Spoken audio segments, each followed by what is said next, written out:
Fantasy Hockey Picks and Bets. I am your host, DJ Mitchell, here to cover the 4-game Monday slate. If you're watching this on YouTube, which I highly suggest, you'll probably see a very sad DJ Mitchell because I'm wearing all of my Brown stuff. It was a very tough Sunday, but we're going to get right into it. We're going to get forward thinking. Let's go after this 4-game slate. Let's get our money back that we lost on NFL fantasy right away with the return to Austin Matthews slate. So I'm excited. I love Austin Matthews. I can't wait to watch him play again. This is probably my favorite bet of the night today. I think that the Toronto line is really, really strong. It's moved quite a bit. I got it at minus 195 right now. I wish I would have taken it earlier, but alas, I think that they're a really, really good bet on Monday night to take down the Rangers. I also like the over a good bit. I think at 6 where it is right now, it's very fair. I think it's going to get to 6.5, and I'm probably just going to not do it at that point. But I think a 7-goal game is in order for us. So you could do it, but who knows? The one big question on the Ranger side is, will Ryan Strome come back from his COVID absence? I kind of doubt it. I read as much as I could possibly find on it. I didn't see anything heavily leaning either direction. It seems like Sunday was kind of an off day for most of the beat reporters, which is fair. We'll find out. If he does miss, Philip Hedl kind of steps into a premium role. He played with Artemi Panarin and power play 2, and he led he led them in 5-on-5 for forwards. Pretty good defensive forward in his own right. I guess that's kind of seemingly why he got so many minutes. He played with almost everyone because Caco missed most of the game with an injury. He got hurt in the first period. And at that point, the fourth line for the Rangers basically fell apart. So I think that he's still a good bet to get about 18 to 20 minutes with Panarin. So he's a really good play on DraftKings if you need to find some salary relief, which might be the case if you're playing Matthews and Marner. The lines for the Maple Leafs were Matthews with Marner and Ritchie, Bunting with Tavares and Nylander for the top 6. Tavares was on the first power play with Nylander, Marner, Matthews, and Riley. I think some stack of that is going to be in the winning lineup myself on DraftKings. I'm probably going to end up with Matthews and Marner, but I think Tavares and Nylander could be a really, really good contrarian take here. They're going to be well under owned compared to Matthews and Marner. There is enough salary relief on this slate to get it done. I also think taking like Matthews, Marner, Nylander could be really contrarian and might get the job done. I think that the Rangers are going to give up a good bit defensively.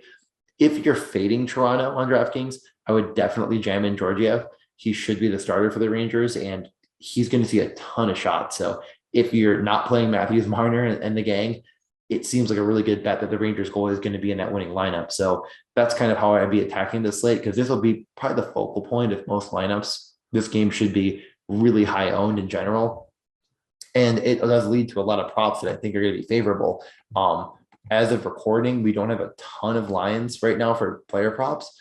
I do think that some books will have Matthews at 3.5 shots. I would definitely take that over. If they don't, 4.5 right now is what DraftKings has. I'm probably just not going to do it because it's just kind of playing with too much variance to put into some sort of a parlay. So I really just take the Toronto line, put that in a parlay instead. I think it's a much safer bet. But you can do with that with what you want. Matthews should be a guy that really profiles well to get the 5-shot bonus on DraftKings. So yeah, I don't hate it. As far as the Rangers are concerned, I don't know if there's anything perfect here because I don't know what to expect. They didn't run a skate on Sunday, so I'm really expecting them for a Monday morning pre-skate. I got to see the lines first before I make any decisions on what I'm going to do with them.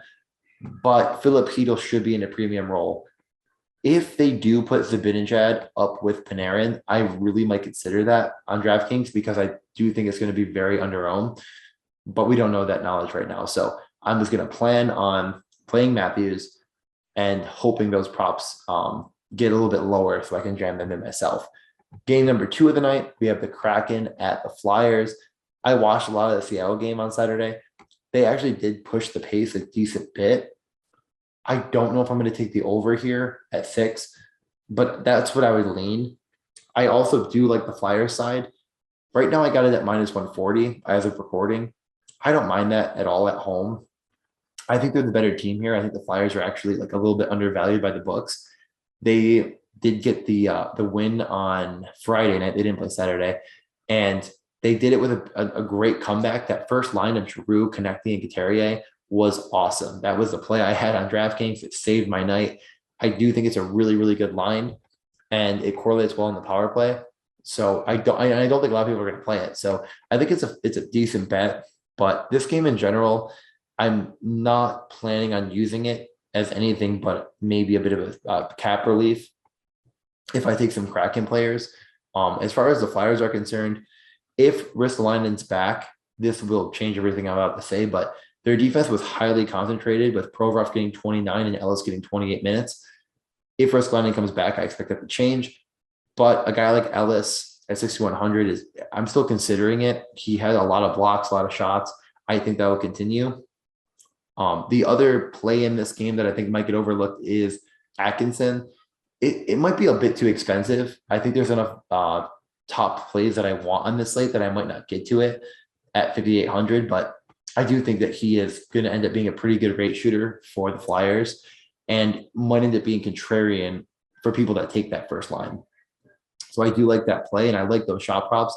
Konechny was at 1.5 on Friday for shot. I'll take that again if you want to give it to me. We don't have it right now, but I do think he'll probably middle around 2. I definitely like that. Giroux had a ton of shots on goal. I think the books will probably not put him out because they're probably trying to figure out what he's going to do. But he, generally speaking, has been a pretty good playmaker. So I don't really mind taking Konechny again. But we'll see what they do. As far as the Kraken are concerned, I love Jaden Schwartz price. I think that if you're playing cash, like I don't know how you don't take this guy at like what he's 3,900 on DraftKings.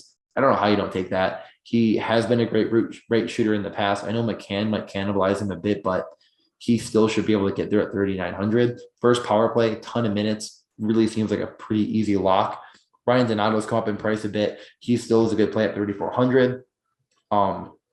As far as props are concerned, I don't mind like a save prop if you can get it for Grubauer if he starts or Driedger.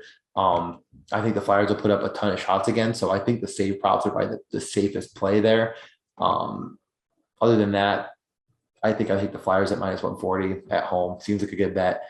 Moving on to the Anaheim Ducks at the Calgary Flames. This game will get a lot of intrigue. Matt Tkachuk put up 9 shots on goal. I had that shot prop at 2.5. Absolute. I'd be just giving me free money. I couldn't believe I got that over on Underdog. Just absolutely free.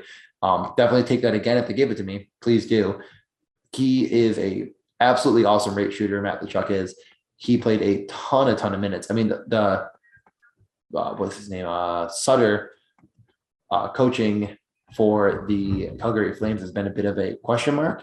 He ran 11-7 against the Oilers. They lost 5-2. Maybe they'll change that up. But they gave their top guys all of the minutes. Gaudreau, Lindholm, and Matt Tkachuk, all correlated first line, all correlated first power play, 24 minutes of ice time for everyone. Matt Tkachuk got 22. But that is really, really easy money. I love that stack. I'm trying to get that in Toronto with some punts is my plan right now. I think it'll be popular. They'll probably be one of the more popular stacks on the slate. But all of the shot props that go with it, I'm going to be in on. So Matt Tkachuk, whatever it is, if it's 3, take it. 3.5, probably take it. Anything over that, look at another buck. Because like I said, I got it at 2.5, and that is just easy money. I wouldn't go elsewhere too much with the second and third line. This doesn't seem like you need to. The top power play had Rasmus Anderson on the point, which is what we expected. He saw 23 minutes. So if you do want to get a 4-man stack on a 4-game slate, it makes a lot of sense. He'd be the guy to put with them. With Georgiev and goal, fade Toronto. Seems like a really interesting take for the DraftKings slate that might be contrarian. That might be something I consider. As far as the Anaheim side, I'm not really interested in the Ducks. They've spread out the minutes a ton. They've run 4 lines very consistently. And I just don't think they're a very good team. Gibson and net does hurt the upside of Calgary. So this game is the only 5.5 over under. I lean the under in general. I don't like anyone on Anaheim as a play personally, but if you need the cap relief, McTavish continues to be incredibly cheap. He's on the power play 2, but the power play that's scoring. Silverberg again on, I believe it was Saturday night. Yeah, Saturday night. Silverberg scored in the power play. McTavish is on that unit. That unit's been really good. So a guy that I think will profile as a good rate shooter. We haven't really seen it yet in McTavish on the second unit. But like I said, the one that's scoring, 14 minutes of ice time, 2,600 on DraftKings. Seems like a good bet. I don't like any props from Anaheim. I'm just not going to touch it. Doesn't seem like you need to. I would rather take the under, but I'm probably not going to do it because I just don't like taking unders. Not that much fun. So I probably overall in this game fade it, other than the Calgary shot props that I mentioned. The final game of the night is St. Louis at Arizona. I was at the Sabres game, watched Arizona play. They stink. They had a goalie in net that I do not know. I mean, like, I thought I knew who their backup goalie was until he came out on the ice. Carol Mecca. I don't know how to say his name. He looked good. They gave up a ton of shots against. I expect them to do the same. And for that reason, I'm planning on jamming in Buchnevich. I think that he's a really, really good play on DraftKings.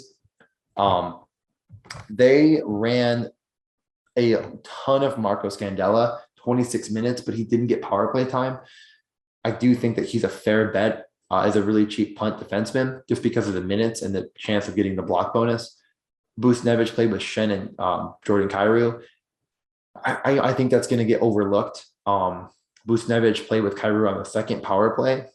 I think that's a pretty good two-man stack. That's kind of what I'm leaning towards. As far as shot props are concerned, I mean, we don't have him right now. I'm going to look at what we get, take it through a few different sites, but Buchnevich, Perron, these guys should see a ton of opportunity to shoot against Arizona. They should drive possession really, really well. They already are a good possession team, and they're playing a team that is really bad at possession. So I expect them to hit, 34, 35 shots.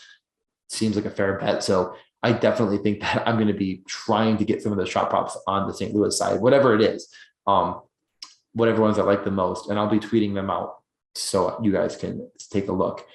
I don't think I'm going to get cute with anything here. I think that some people might consider Tarasenko because he's really, really cheap. They haven't played him enough for me to do. He had 13 minutes against Colorado in a 5-3 win on Saturday night. I'm just not going to take it. I think Buchnevich is just a better play. So with all of that being said, my favorite bets of the night, Toronto in general, anything Austin Matthews related. I think that like a goal prop could be in order for me. The Matt Tkachuk shot prop, definitely going to have that. And probably the over in the Toronto Rangers game. Those are probably my favorite bets of the night. Those seem like easy money to me. We'll see what props we get. I'll definitely be tweeting them out. We might find one that I like even more than that. So with all that being said, please rate, subscribe, do all that fun stuff. Check out the Morning Skate podcast, the Hockey Assist Network. I'm hopefully going to have a few more videos coming out soon. I've been really, really busy. I started my first week at a new job, so haven't had a lot of time, but soon I'll be work from home, so I'll have more time to do that.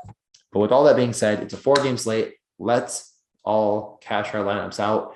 Tweet at me, follow, send me anything, any questions, and join our Morning Skate podcast Discord. Thank you again for listening. Have a great slate, everyone. Have a better slate than the Cleveland Browns did on Sunday, and we will talk to you on Friday. Thank you.